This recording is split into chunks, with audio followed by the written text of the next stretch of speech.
जलगांव के चोपड़ा इलाके में मौसम में बदलाव के कारण नींबू की कीमतें तेजी से गिर गई हैं। गर्मी में जहां नींबू 170 से 180 रुपए किलो बिकता था, वहीं अब दाम घटकर सिर्फ 45 से 50 रुपए किलो रह गए हैं। अचानक हुई बारिश और तेज हवाओं से नींबू की मांग घटी है।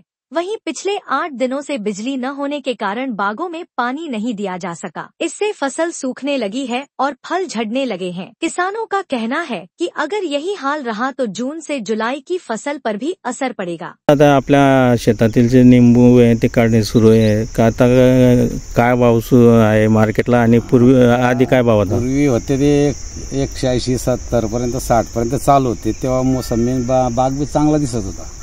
मागे जे बादल निघालं त्याच्यात ते फुल्लर बी गेलं, बाजरी सारखे दाणे होते ते दाणे पण गळून पडले। हे पहा, हे कुठं कुठं आहे कुठं कुठं नाहीये। बरोबर हो, आता 45च्या भावावर आलेलं ते 45 रुपये किलो 45 रुपये किलोवर आलेलं आहे ते। त्याच्यातून मग व्यापाऱ्याची आळ धामाली आपल्या घरात ते कमी कमी 35 रुपये पडून जात होतो, गाडी बाळा धरून वगैरे मजूर वगैरे धरून तसं 30 रुपये किती मजूर लावलेले? आमच्या रोजचे 15 मजूर चालू आहे। रोजचे आता 3रा महिना चालू झालेला आहे। बरोबर। तर रोजचा आमचा कमी कमी 5-6 क्विंटल माल चालू राहतो। अच्छा, म्हणजे आता वातावरणात बदल असल्यामुळे जो मागून येणारा माल आहे तुमचा जून जुलै ऑगस्टला तेवढा माल नाही। आता जर याच्यावर ते बाजरी सारखे दाणे थांबले असते तर जून जुलै ऑगस्ट मध्ये बी फुल सीझन राहिलं असतं। पण आता त्याच्यावर ते बादल आल्यामुळे ते बारीक माल बी पडला आणि फुल्लर पण जळून गेलं ते।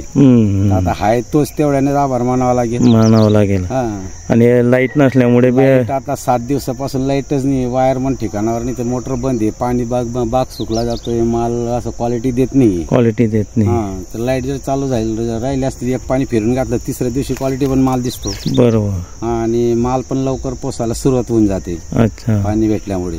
आता तापमान पण होतंय आणि लाईट पण नाहीये, त्याच्यामुळे ते वादळमुळे अपुरा पाऊस पडला, त्याच्यामुळे उपन जास्त आहे, त्या उपनमुळे सगळा माल असा डागे होतोय, सर्व माल उन्हामुळे असा पिवळा पडतोय।